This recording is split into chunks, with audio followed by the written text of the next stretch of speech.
અને કમાન છટકી જાય એટલે ઘડિયાળ બંધ પડી જાય. માપની ચાવી ભરે ને તો વાંધો ના આવે, પણ જો વધારે ભરી જાય તો આવું થાય. અને રાજાને વધારે પડતી ચાવી ભરી દીધી. કોણે? ઓલા બધા દરબારીઓએ, એટલે કે જે એમના હજુરી હતા ને એ બધાએ, એમણે ચાવી ભરી દીધી. રાજા ખીજાણા. રાજાએ ગુસ્સે થઈને રૂપાબાઈને ઇનામ આપ્યું. શું ઇનામ આપ્યું? ઇનામની દંડ કર્યો. તમારા જેવા અમારી આજ્ઞા નહીં પાળનારા માણસની મારે કોઈ જરૂર નથી. Get out. મારી નોકરીમાંથી તમને કાઢી મૂકવામાં આવે છે. રૂપાબાઈને ઘેર બેસાડી દીધા, નોકરીમાંથી કાઢી મૂક્યા. વર્ષોના 20 વર્ષના જૂના વફાદાર વ્યક્તિને રાજાએ નોકરીમાંથી ગેટ આઉટ કરી નાખ્યા. દુઃખ આવ્યું કે સુખ આવ્યું? તમને બધાને પૂછ્યું છે, દુઃખ આવ્યું કે સુખ આવ્યું? બોલ્યા નહીં બધાએ. આજ્ઞા પાળી હતી કે લોપી હતી? હવે હમણાં તો એવું આવ્યું, આજ્ઞા લોપે એને દુઃખ આવે. આ તો આજ્ઞા પાળી એને દુઃખ આવ્યું. કો લ્યો, આજ્ઞા લોપે એમ તો દુઃખ આવે, પણ આજ્ઞા પાળી તો દુઃખ આવ્યું. હવે ભગવાનમાં આ વખતે જ્યારે શ્રદ્ધા રહે ને, આનું નામ પાકો હરિભગત કહેવાય. બોલો, નહીતર આ કસોટી. કસોટી શું? કે આજ્ઞા લોપે ને દુઃખ આવે તો સમજ્યા, પણ મહારાજની આજ્ઞા અણિશુદ્ધ પાડી અને નોકરીમાંથી છૂટા કરી નાખ્યા. બોલો, મહારાજ આપણને આ સમજાવવા માગે છો. પાકો સત્સંગી કોને કહેવાય? કે ગમે તેવો સમય આવે તો પણ કોઈ દિવસ ભગવાનની આજ્ઞા ના લોપશો. દુઃખ આવે, શીર સાટે કોને કહેવાય? આ શીર સાટે કહેવાય. શીર સાટે નિયમને પાળે. બોલો, આજ્ઞા પાળવામાં ગમે એટલું દુઃખ આવે, ગમે એટલા તિરસ્કાર થાય, ગમે એટલી નફરત મળે, પણ છતાંય ભગવાનની આજ્ઞા ના લોપવી, એ આનું નામ કહેવાય. આ શીર સાટે નિયમ પાળ્યા કહેવાય. નોકરીમાંથી છૂટા કરી નાખ્યા, ગેટ આઉટ કરી નાખ્યા, ઘેર બેસી ગયા. રૂપાબાઈને આજીવિકાનું સાધન કોઈ નહોતું. જીવનમાં પ્રમાણિકતાથી જીવ્યા હતા. પોસ્ટ બહુ મોટી હતી, તારે એટલા રૂપિયા ભેગા કરી શકત, પરંતુ કોઈ દિવસ અનીતિનો, કોઈ દિવસ એક પૈસો ખિસ્સામાં મૂક્યો નહોતો. પગાર ઉપર ઘર ચાલતું હતું અને નોકરી બંધ થઈ ગઈ. ઘરમાં 8 માણસનું કુટુંબ હતું. બોલો, ભલે ભરાને વિચાર આવી જાય કે લાય માફી માગી લઉં, કે રાજન હવે કોઈ દાડ ભૂલ નહીં કરું, તમે તાર રોજ શિકારમાં આવીશ મેશ. આપણે ભભાજકીયા હોય તો આવું કરીએ. પણ નિયમની દ્રઢતા કોને કહેવાય? રૂપાભાઈએ જાણ્યું કે ધાર્યું બધું શ્રી હરિનું જ થાય. આ બધું મહારાજનું ધાર્યું થાય છે. મહારાજ મારી કસોટી લઈ રહ્યા છે. પણ મહારાજની કસોટીમાં મારે નાપાસ થવું નથી. એમણે વિચાર કર્યો કે આ રોજ હું સવારના 8 વાગ્યાનો જતો હતો, રાતે 8 વાગે આવું. ભગવાન ભજવાનો સમય નહોતો મળતો. મહારાજે મને સમય આપી દીધો ભગવાન ભજવાનો. આવો હવળો વિચાર આવા વખતે આવવો ને બહુ કઠણ છે.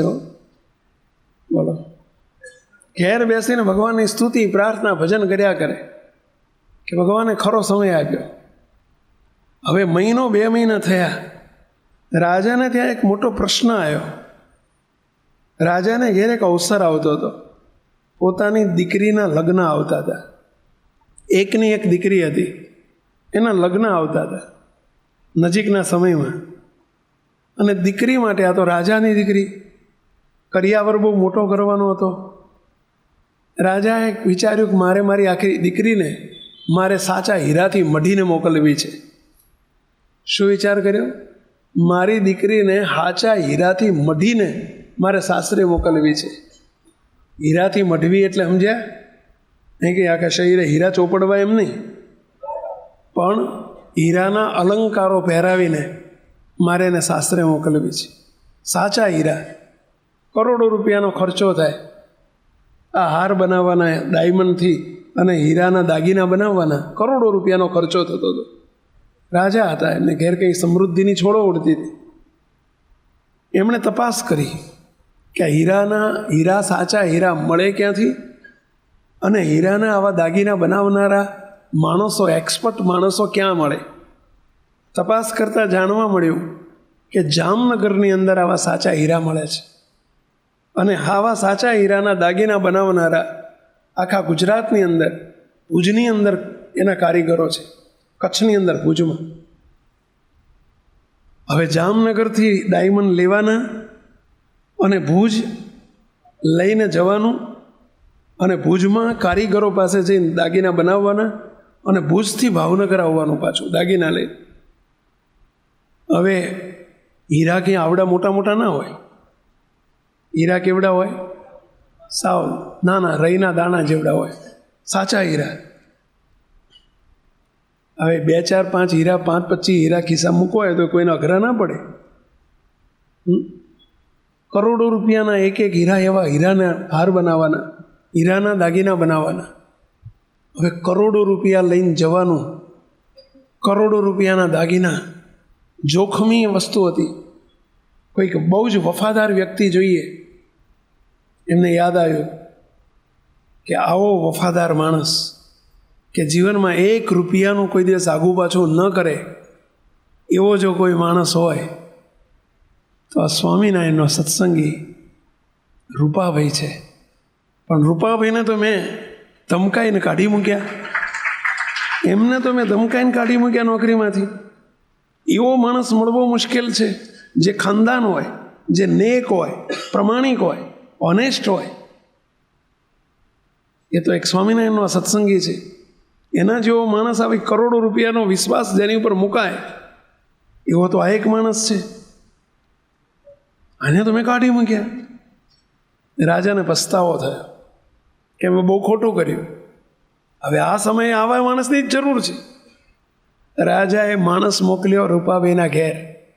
રૂપાભાઈ, રાજાએ પસ્તાવો કરીને તમને પાછા બોલાયા છે.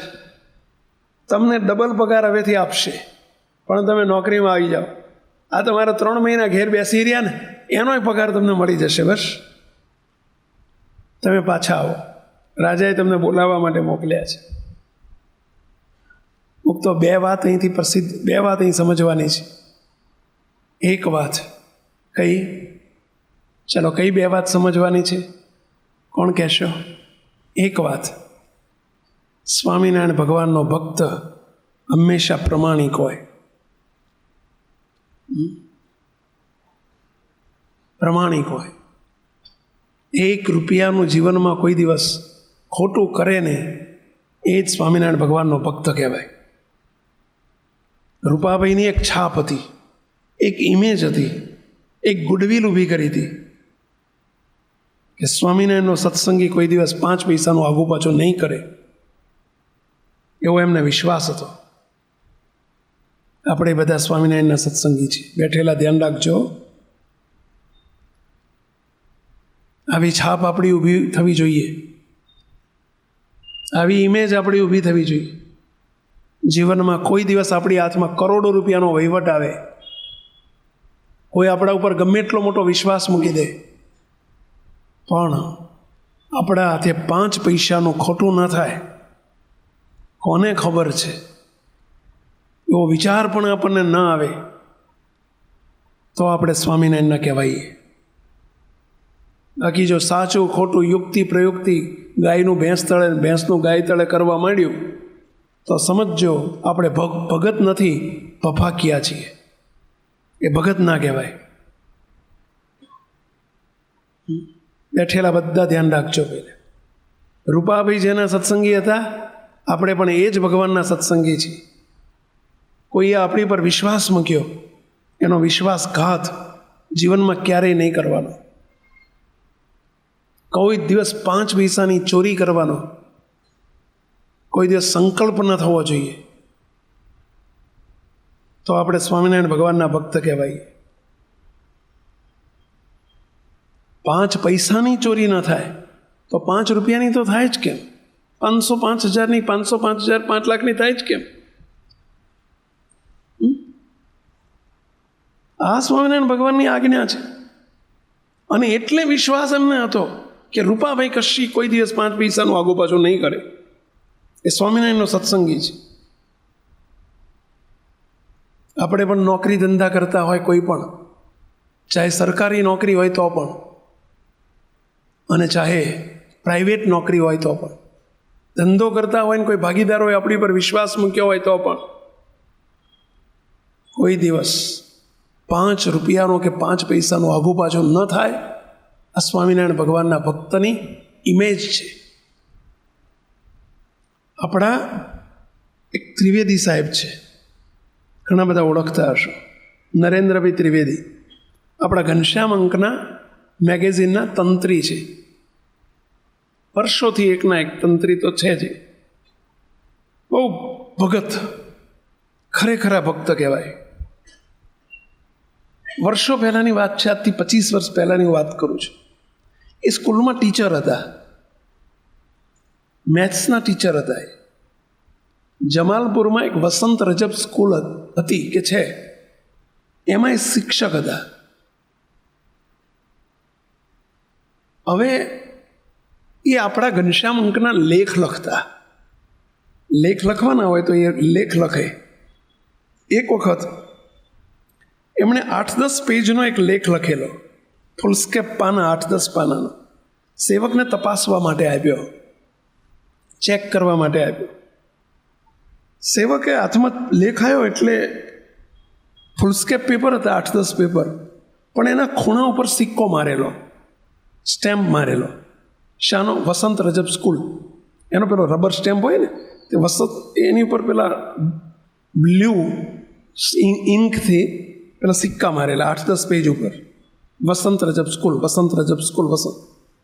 એટલે સેવકે ત્રિવેદી સાહેબને બોલાયા, સાહેબ અહીંયા આવો, આ સિક્કો કેમ છે આ પાના ઉપર? એમ કે સ્વામી, આ મારી સ્કૂલનો સિક્કો છે. સ્કૂલનો સિક્કો પાના ઉપર કેમ? તો કે સ્વામી, સ્કૂલમાંથી ફૂલસ્કેપ પેપર લીધેલા છે ને, એની અંદર લેખ લખ્યો છે ને, એટલે આ સ્કૂલના ફૂલસ્કેપ પેપર છે.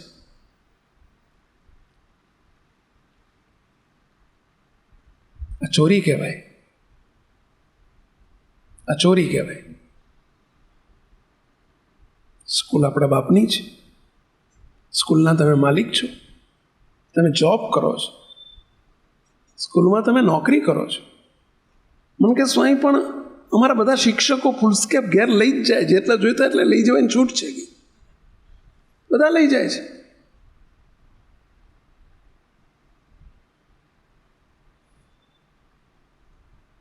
ના લેવાય, ભલે બધા લઈ જાય. એના માલિકે તમને કીધું છે કે લઈ જવાની છૂટ? એમ માલિકે છૂટ આપી છે? કે ના, એમને ખબર નથી, તો ચોરી કહેવાય. ધર્મ કરવાને અર્થે પણ ચોરીનું કર્મ ન કરવું. આ તમે સત્સંગ માટે તમે લેખ લખવા માટે ફૂલસ્કેપ પેપર લીધા છે, એ ધર્મ કરવાને અર્થે ચોરીનું કર્મ કર્યું કહેવાય. સેવકે એ જ મિનિટે તમારો લેખ તો નપાસ, તમે નપાસ, પાના ફાડી નાખ્યા. નવેસરથી મંદિરમાંથી પેપર લઈ જાઓ, એની ઉપર લેખ લખજો. આ પાના ના ચાલે. આજે તમે પાનાની ચોરી કરી, પાના એટલે પેપરની ચોરી કરી. કાલે તમે સ્કૂલમાંથી પેન ચોરશો, પેન લઈ જશો. કાલે બીજી વસ્તુ લેવાનું મન થશે. હંમેશા બીડી પીનારો શરૂઆત ઠૂંઠાથી જ કરતો હોય છે. ઠૂંઠા પીતા શીખ્યો, એ કાલે ગળી પીતા, થોકડી પીતા થઈ જશે. હંમેશા ચોરીની શરૂઆત નાનાથી થતી હોય છે. આ ચોરી કહેવાય. આજ પછી પ્રતિજ્ઞા લઈ લો, જીવનમાં ક્યારેય પણ સ્કૂલમાંથી એક પેન્સિલ પણ નહીં લાવવાની. તો આ વાત એ નરેન્દ્રભાઈ માટે કરું છું ને. અહીં બેઠેલા બહુ ધ્યાનથી સાંભળજો. ભલે જેને જે ચોરી કરવી એ કરે, બીજા કરે છે એટલે આપણે કરવાની. ના થાય. ધર્મ કરવાને અર્થે પણ ચોરીનું કર્મ ના થાય.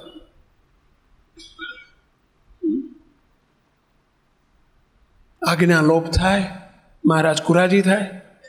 તકલીફ આજે નથી આવી તો કાલે આવશે. માટે કોઈ દિવસ મુક્તો અહીં બેઠેલા બધા ધ્યાનથી સાંભળજો, આવી નાની નાની ચોરીની આપણને ચોરી માનતા જ નથી હોતા, અને આપણે ચોરી નથી સમજતા હોતા, પરંતુ આવી ટેવ નહીં પાડતા, કદી પણ નહીં, ક્યારેય નહીં. આપણો કોઈ અધિકાર નથી આની ઉપર, કોઈ અધિકાર નથી. અમારે એક ભાઈ આવેલા, મને કે સ્વામી આપણે મરચું કેટલું જોઈએ, મંદિરમાં મરચું કેટલું જોઈએ, હળદર કેટલી જોઈએ, ધાણા જીરું કેટલું જોઈએ, મને ત્રણેયના માપ લખી આપો ને. કેમ? તો કે સ્વામી અમારી દુકાન છે ને, હું લઈ આવું સેવામાં. એમની પોતાની દુકાન હતી. મને કે મારે સેવા કરવી છે. મને કે ભાઈ જોઈએ તો અમે સંસ્થા છે આવડી મોટી, ઘણું જોઈએ, તમારી જેટલી ઈચ્છા હોય એટલી લઈ આવો. મને કે સ્વામી 10-10 કિલો ત્રણેય લઈ આવું, કે જે આપનો સંકલ્પ હોય લઈ આવજો. પછી મને કે સ્વામી આ થઈ રહ્યા એટલે બીજું કહેજો, તમે 12 મહિનાનું જેટલું જોઈએ એટલું હું લઈ આપીશ. સેવક કે બેસો બેસો બેસો, તમે તો દાતાર થઈ ગયા. કીધું આ મરચું લાવો છો તમે, ધંધો તમારો છે કે ભાગીદારી છે? કે ના સ્વામી 2 ભાગીદાર છીએ, અમે 2 ભાગીદાર છીએ, પણ અમારા એક ત્રીજા ભાગીદાર છે ને એ મુખ્ય છે. અમે તો નાના 10-10 પૈસાના ભાગીદાર છે, અને અમારા જે 80 પૈસાવાળા ભાગીદાર છે ને એ દુકાનને જ બેસતા, અમે 2 જ બેસીએ છીએ. કે તમારા ભાગીદારને ખબર છે? હા મારા ભાગીદારને ખબર છે. પેલા મુખ્ય ભાગીદારને ખબર છે? ના એમને ખબર નથી, અમે 2 જણા હંપી ગયેલા જ. કે એ 10 કિલો એ બધું બહાર જઈને વેચી આવે છે, મને એમણે કીધું છે કે તમારે લઈ જવું એટલે લઈ જવું, ઘેર લઈ જવું, મંદિર આપવું, જે કરવું એ ઈચ્છા લઈ જવું. એ કેમ કહે છે પેલો ભાગીદાર? એને ઘર ભેગું કરવું છે ને, એટલે આને છૂટ આપી કે તારે લઈ જવું. કીધું આપણે મંદિરમાં જોતું નથી, અને તમે આ ધંધો કરશો નહીં, આ ચોરી કહેવાય, આ ચોરી કહેવાય. પણ કશો અમારો ધંધો છે, એટલે આ તમારો 10 પૈસાનો જ ભાગ છે, 80 પૈસાવાળાની ચોરી કહેવાય કે નહીં? અને આવું ચાલતું હોય ધંધામાં, આવું કરનારા કરે. બોલો, અમારા મેનેજરે કહ્યું છે છૂટ આપીશ, લઈ જાઓ. કેમ મેનેજર છૂટ આપતો હોય કહેશો? એને કરવું હોય તમને 10 પૈસાની છૂટ આપે ને, એને 10 રૂપિયાની છૂટ લેવી હોય, બોલતી બંધ કરવી હોય, એને મુઠ્ઠી બંધ રખાવી હોય, એટલે કરે આવું. અહીં બેઠેલા ધ્યાનથી સાંભળજો, આપણે ભગવાનના ભક્તો છીએ, સ્વામિનારાયણ ભગવાનના ભક્તો છે, ના કરાય, ચોરી કહેવાય. અને એટલે જ એ વજયસિંહ દરબારે રાજાએ કોને યાદ કર્યા? રૂપાભાઈને યાદ કર્યા, કે રૂપાભાઈને બોલાવો, એ જીવનમાં ક્યારેય ચોરી નહીં કરે. હવે આપણે આ જગ્યાએ હોઈએ તો બોલો વટથી ના જઈએ, ના કરાવી લેજો કામ કોકની જોડે, વટ રાખીએ આપણે. પણ અહીં બીજું શીખવાનું. રૂપાભાઈ તરત જ હાથ જોડીને પહોંચી ગયા રાજા પાસે. રાજન, તમારો સંદેશો મારા માટે ઇનફ છે. રાજા કે રૂપાભાઈ મારી ભૂલ થઈ ગઈ. રૂપાભાઈ પગમાં પડી ગયા, રાજન તમારે માફી ન માગવાની હોય. અમારા ભક્તને સ્વામિનારાયણ ભગવાને એવું શીખવાડ્યું છે કે ભગવાનનો ભક્ત તો નિર્માની હોય, માટે મારે માનશું ને અપમાનશું.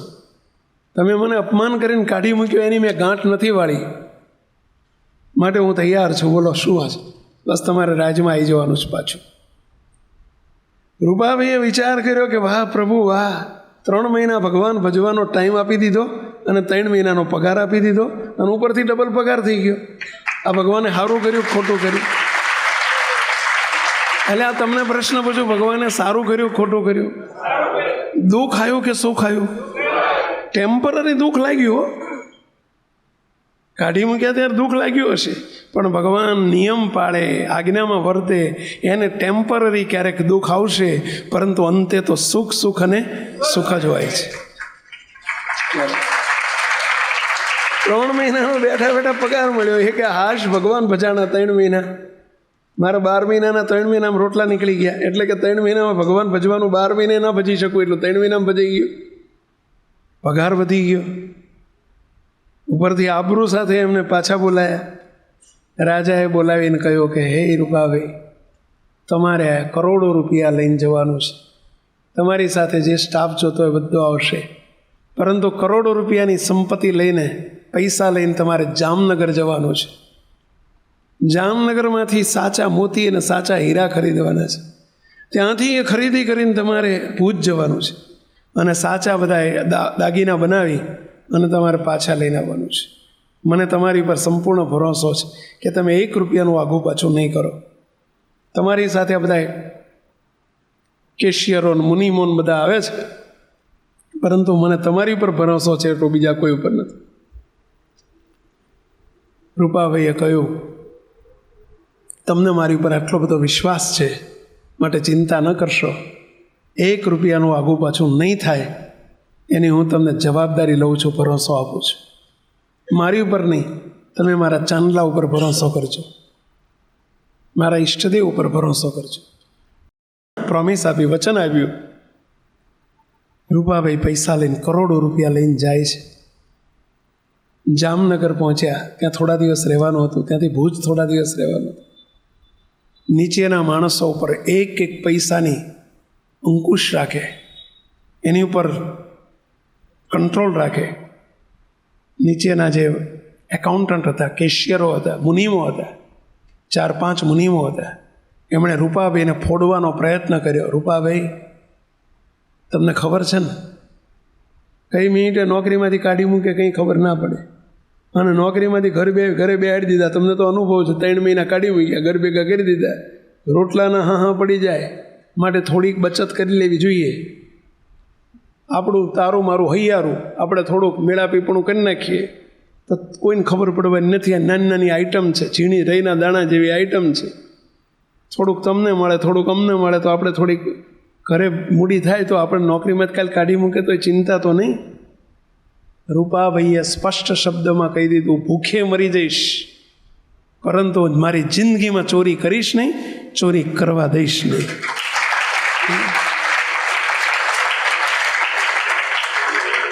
ખાઈશ નહીં, ખાવા દઈશ નહીં. નહીં થવા દઉં, ના થવા દે. કોને ખબર પડવાની હતી? કોની બીક હતી એમને? રાજા નથી જોતા, એ તો ભાવનગરમાં બેઠા છે, પણ જે જુએ છે એ તો જોડે ને જોડે છે. કોણ જુએ છે પેલા? એ તો જોડે ને જોડે છે. એટલે તમને બધાને પ્રશ્ન પૂછું, ભગવાન આપણું જોવે કે ના જોવે? રૂપાભાઈનું જોતા હતા, આપણું જોવે કે ના જોવે? ભગવાન આપણી જોડે ખરા કે નહીં? આ બીક આપણને સમયે રહે છે? રાખજો. ગમે એટલું મોટું પ્રલોભન મળ્યું, લેવાયા નહીં. અને એમણે જઈને રૂપાભાઈએ પોતાના રાજાને આના પૈ શીખ્યાનો હિસાબ આપી દીધો. આના પૈ શીખે એટલે સમજ્યા ને પેલા પૈસાનો હિસાબ આપી દીધો. રાજાને બહુ સંતોષ થયો. રાજાએ ખુશ થયા રૂપાભાઈ ઉપર. આવો માણસ શોધ્યો ન જડે. રાજા બહુ રાજી થયા. દીકરીના લગ્ન લેવાયા. લગ્નની મિજબાની ગોઠવાની, ડાયરો ભરાયો.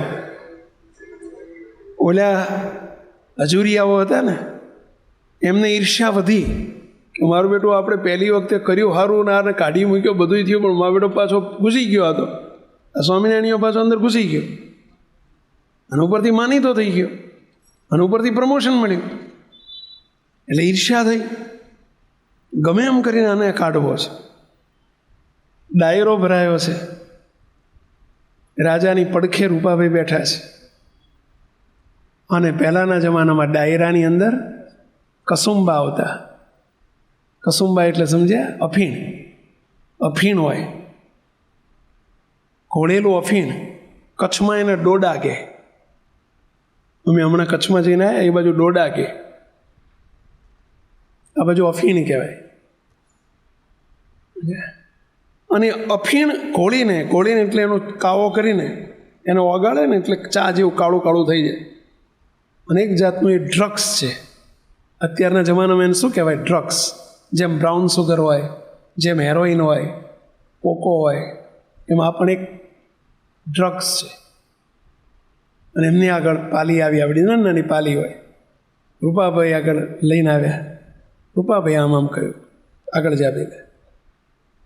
બધા દરબારીઓ કે રાજન, તમારી દીકરીના લગ્ન છે ને એ નિમિત્તે તમે આ બધાને તમે કસુંબો આપો, અને રૂપાભાઈ ના પીવે એમ ચાલતું હશે? રાજન તમારા હાથે આ પીશે, બીજા કોઈના હાથનો નહીં પીવે, પણ તમે આપશો ને તો પીશે. ચડાયા બરાબર ને? રાજા પોતે ઊભા થયા અને કસુંબાની પાલી આપી. રૂપાભાઈ રોજ ના પીવો કંઈ નહીં, પણ આજે મારી દીકરીના લગ્ન છે માટે આજે પીવો. પીવાય ને? ના પીવાય? શાબાશ, તમને આપ્યો પીવો. ચા નહીં? કોફી પીવાય નહીં? શાબાશ.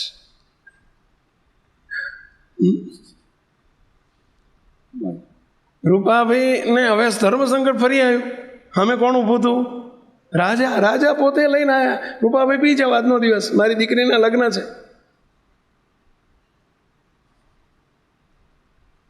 રૂપાભાઈ શું કરે કહો?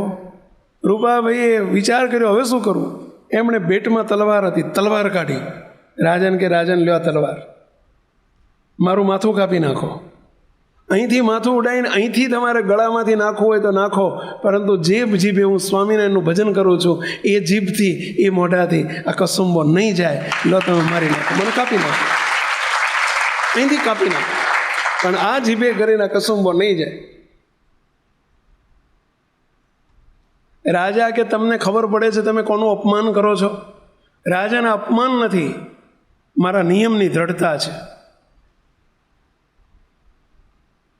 તો કે તમને હું કોણ છું તમે ઓળખો છો? આ મને ખબર છે કે તમે 1800 પરગણાના ધણી છો, પરંતુ જેની હું આજ્ઞા પાડું છું એ અનંત કોટી બ્રહ્માંડના ધણી છે. હું તમારી આજ્ઞા પાડીશ કે એમની આજ્ઞા પાડીશ? આ નહીં બને. અને જો તમારે પાવો જ હોય ત્યાંથી તલવારથી માથું ઉડાડી દો અને પછી નાખો, તમને અધિકાર છે. શીર સાટે પાડે શબ્દ આવ્યો ને, ભગવાને કહેલા નિયમને શીર સાટે પાડે. અને બધાએ જો રાજાને તમારું અપમાન થઈ રહ્યું છે, ના ચાલે, પીવો જ જોઈએ, પાવો જ પડે. ચારે બાજુથી ચાવીઓ ચડાવવા માંડી. ઘડિયાળમાં તો 1 કે 2 ચાવી હોય, આ તો ચારે બાજુ ચાવીઓ હતી. અને બરાબરની કમાન તોડી નાખી. રાજાએ ફરી પાછા ગુસ્સે થઈ ગયા, પીવો છો કે નથી પીતો, નહીં તો નોકરીમાંથી કાઢી મૂકીશ. રાજાને કાઢી મૂકશો તો હું જતો રહીશ, પરંતુ નહીં પીવું. જાઓ, ગેટ આઉટ, તમને નોકરીમાંથી છૂટા કરવામાં આવે છે. તલવાર કાઢીને મૂકી દીધી. રાજન રાજી રહેજો, પરંતુ આ નહીં બને મારાથી. બોલો, આપણે તો એવું વિચારીએ કે એક વખત પી લેવાનું હોય, પછી ભલે બીજે દર નકોયડો ઉપવાસ કરીને પ્રાયશ્ચિત કરી લેવાનું. બોલો, મોહબ્બત ના રાખી રાજાને, નોકરીમાંથી છૂટા કરી નાખે. ફરી પાછા ઘેર આવી ગયા. 6 મહિના થયા. કેટલા મહિના? 6 મહિના. કોઈ બચત નથી ઘરમાં. એક ટાઈમ જમવાના દિવસો આવી ગયા. બોલો, ઘરમાં 2 ટાઈમ જમવાનું, 2 ટંક જમવાના રોટલા નહોતા, છતાં નમતું નથી જોખ્યું. અને શીર સાથે સત્સંગ પાડ્યો કહેવાય.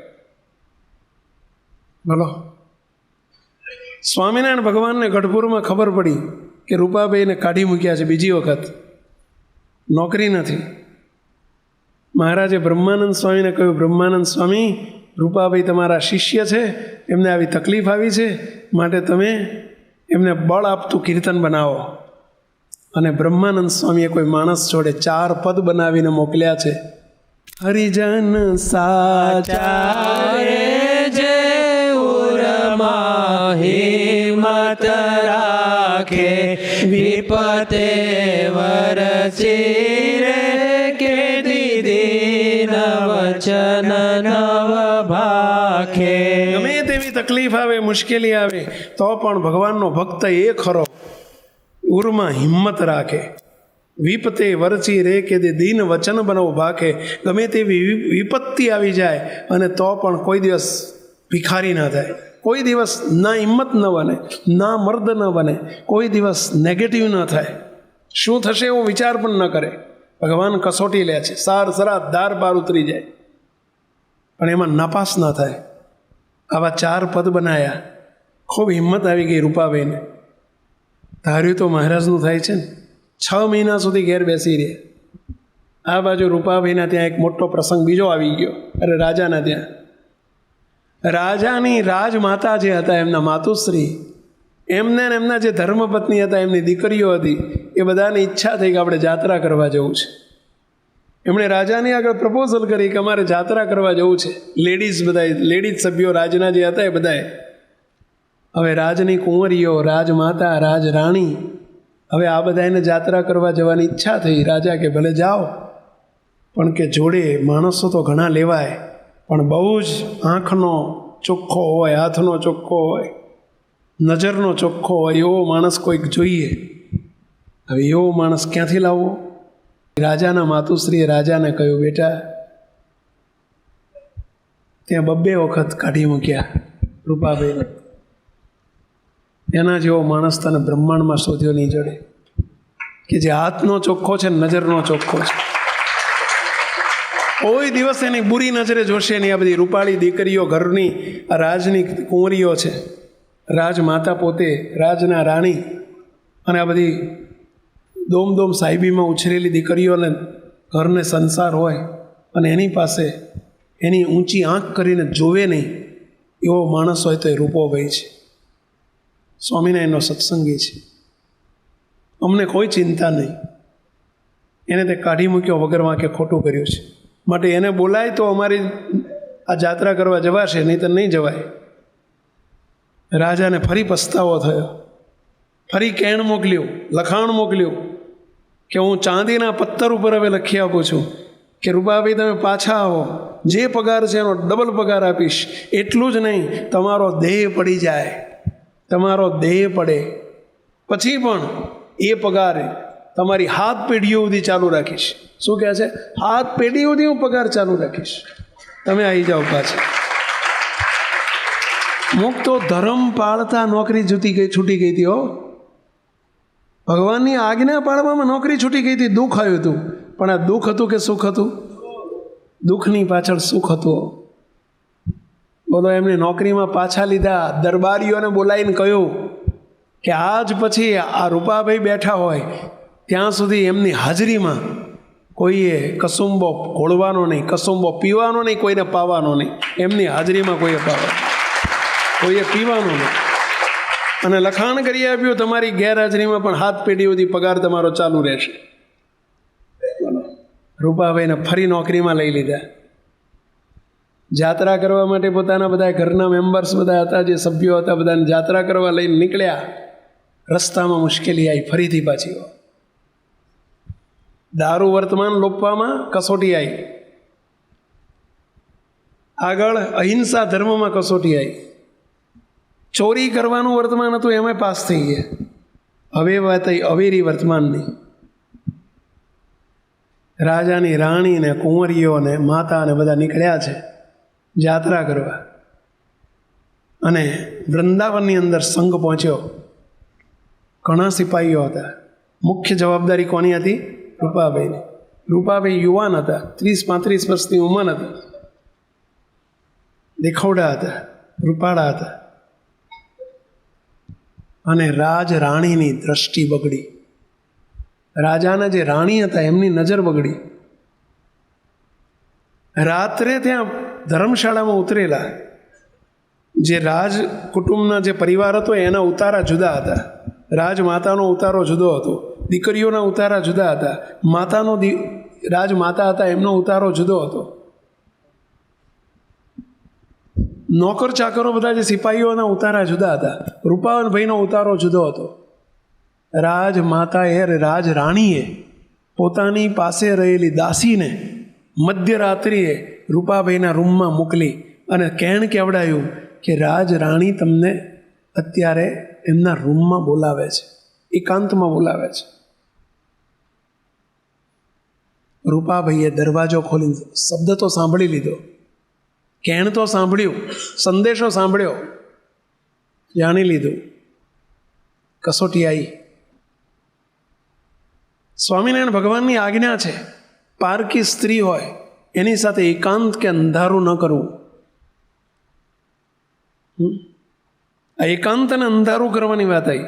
અંધારું છે એ જમાનામાં લાઈટો નહોતી અને એકાંતમાં જવાનું છે. ભગવાનની આજ્ઞા લોપાય. એમણે દાસીને કહી દીધું સવારે આવીશ, ગમે એવું કામ હોય તો સવારે આવીશ, અત્યારે નહીં આવું. અને એકાંતમાં તો નહીં જાઉં. ફરીથી દાસીને મોકલી. દાસીએ જઈને રાણીને કીધું. રાણી બહુ જ પોતે કામાંત બનેલા હતા. રાણીએ કેણ મોકલ્યું ફરીથી, રૂપાભાઈને કહો હરખું નહીં આવે, જો નહીં આવો તો તમને નોકરીમાંથી કાઢી મુકાઈશ, એનો ફાયદો નહીં થાય, માટે છાનામાના આવી જાઓ. રૂપાભાઈએ કહી દીધું સ્પષ્ટ શબ્દોમાં, 2 વખત નોકરીમાંથી નીકળી ગયો છું, મને કાઢી મૂક્યો છે, 3જી વખત ભલે જવું પડે તો જતો રહીશ, પરંતુ મારા ઈષ્ટદેવની આજ્ઞા નહીં લોપું. તો શીખજો, આપણે અહીં બેઠેલા શીખજો. નિયમની કોને માથા સાટે નિયમ કોને કહેવાય? આ કહેવાય. વિચારજો બેઠેલા બધાએ. તમે ગ્રહસ્થ છો, ઘરમાં, કુટુંબમાં, પરિવારમાં એકાંત મળતું હોય, સગા હોય, સંબંધી હોય, નોકરી ધંધા હોય, ભગવાન રાજી થાય નિયમમાં રહેતા શીખજો. રાજી થાય એવું કરજો. ન ગયા અને રાણી ખીજાયા. એમણે રાજાને કાન ભંભેરણી કરી ખોટી રીતે કે મારી ઉપર આ રૂપાભાઈ કુદૃષ્ટિ કરી. કહ્યું ને, મોટા માણસો કાચા કાન ના હોય. રૂપાભાઈ ફરીથી રૂપાભાઈને કાઢી મૂક્યા નોકરીમાંથી. 3 વખત આવી ભયંકર મુશ્કેલીઓ આવી, પરંતુ મહારાજના કહેલા નિયમ એમાં સરાધાર પર ઉતર્યા છે, નાપાસ નથી થયા. મુક્તો આગળ જતાં ઘણું સુખ આવ્યું છે. એમની હાથ પેઢીનો જે કરાર હતો એ ચાલુ રાખ્યો છે. કહેવું છે એ મહારાજ એમ કહે છે કે નિયમ નિશ્ચય અને પક્ષ, નિયમમાં કેવી રીતે રહેવું જોઈએ, કેવા ખબરદાર રહેવું જોઈએ, એના માટેનો શ્રેષ્ઠ દ્રષ્ટાંત એટલે રૂપાભાઈનું દ્રષ્ટાંત. મુક્તો દુઃખ આવ્યું છતાં પણ એમણે દુઃખ સામું ન જોયું, મહારાજની આજ્ઞા સામું જોયું છે. ભગવાન રાજી થાય એ જ મારા માટે સુખ છે અને એ જ મારા માટે સર્વસ્વ છે. આપણે પણ આ પ્રસંગમાંથી મહારાજના નિયમમાં રહેતા શીખવું. કોઈ દિવસ ગમે તેવી તકલીફ આવે તો પણ નિયમ ન લોપવા, મહારાજની આજ્ઞા ન લોપવી, એ આજે શીખીને જજો. મહાપ્રભુના ચરણોમાં, મહારાજના બાપાના બાપજીના ચરણોમાં પ્રાર્થના. હે દયાળુ, આ બધાય જે કોઈ આવ્યા હોય સૌની ઉપર રાજી થજો. કથામાંથી કંઈક લીધું હોય એની ઉપર વધુ રાજી થજો. જીવન બદલે એની ઉપર એથી વધુ રાજી થજો. અને જે હવે કાયમી આવતા થાય એની ઉપર તો વિશેષ રાજી થજો. બસ એ મહારાજ, એ બાપા સૌને દ્રષ્ટિમાં લેજો, ટાણું આવે સંભાળી લેજો. એવી મહાપ્રભુના ચરણોમાં પ્રાર્થના સાથે સર્વે મુક્તોને જય સ્વામિનારાયણ.